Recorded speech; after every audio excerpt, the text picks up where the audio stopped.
Hi friends, இன்னைக்கு நம்ம சூப்பரான 10 ஜோக்ஸை பார்க்கலாம் வாங்க. மனைவி, ஏன் இப்படி பேய் அடிச்ச மாதிரி இருக்கீங்க? கணவன், கொஞ்ச நேரத்துக்கு முன்னாடி நீதானே அடிச்ச. பேஷண்ட், ஏன் சிஸ்டர் திடீர்னு எனக்கு ஆபரேஷன் வேண்டாம்னு சொல்றீங்க? நர்ஸ், டாக்டருக்கு திடீர்னு வேற இடத்துல இருந்து பணம் வந்துருச்சாம். சாரி சார், பெட்ரோல் காலி. இனி வண்டி ஒரு அடி கூட முன்னாடி நகராது. மேனேஜர், சரி ரிவர்ஸ் எடுப்பா, நாம வீட்டுக்கு போகலாம். அப்பா, ஏண்டா உங்க ஸ்கூல்ல ரன்னிங் ரேஸ் இருக்குன்னு சொன்னியே, என்னாச்சு? மகன், அதை ஏன்பா கேக்குற? எனக்கு பயந்து எல்லா பசங்களும் எனக்கு முன்னாடியே ஓடி போயிட்டாங்க.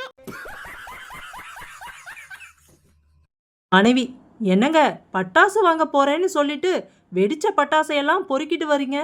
கணவன், அந்த கடைக்காரன் பழைய பட்டாசை கொடுத்து ஏமாத்திடுவான்னு சொன்னாங்க. அதனாலதான் ஒவ்வொரு பட்டாசா வெடிக்குதான்னு வெடிச்சு பார்த்து வாங்கிட்டு வரேன். எப்படி என் சாமர்த்தியம்? பேஷண்ட், டாக்டர், என்னால சரியா இரும கூட முடியல. டாக்டர், இந்த டானிக்க சாப்பிடுங்க. பேஷண்ட், சாப்பிட்டா சரியா போயிடுமா? டாக்டர், நல்லா இருமலாம். மனைவி, திருடன் வீட்டுக்குள்ள புகுந்து திருடிக்கிட்டு இருக்கான், நீங்க வாயை கூட திறக்காம பார்த்துக்கிட்டு இருக்கீங்களே? கணவன், உஸ், சத்தம் போட்டு சொல்லாதே, நான் கட்டி இருக்கிற தங்க பல்லு தெரிஞ்சிட போகுது. நோயாளி, டாக்டர், நான் 100 வயசு வரைக்கும் வாழணும். டாக்டர், சீக்கிரம் கல்யாணம் பண்ணிக்கோ.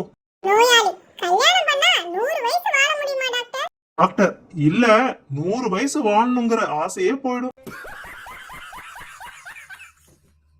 நோயாளி, டாக்டர், எனக்கு ரயில் ஓடுற சவுண்ட் கேட்டாலே தூக்கம் வந்துடுது.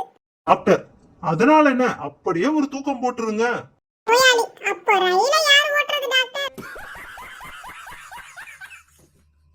யக்கு, என்னடா மக்கு, ரொம்ப நேரமா வெறும் உடம்போட வெயில நின்னுட்டு இருக்க. அக்கு, ரொம்ப